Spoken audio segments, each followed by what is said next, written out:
บ้านนะ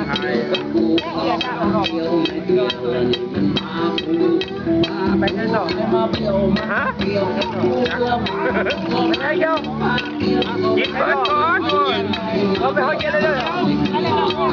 เราไปอยู่เลย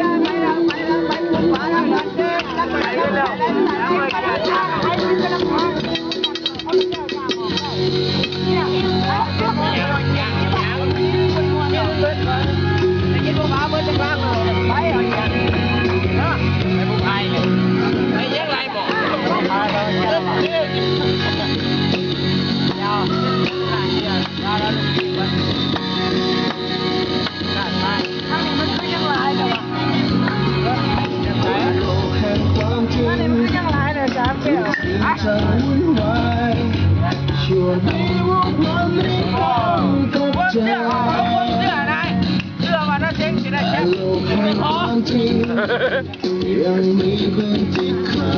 ใจอยากยืนก้าวไปด้วยกันเสมอออกไปไกลมันได้คนละโต๊ะคนละแก้วจะมองไปคนละแก้วก็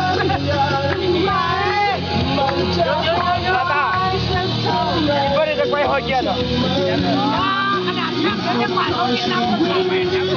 แล้วโอเคไปล้าง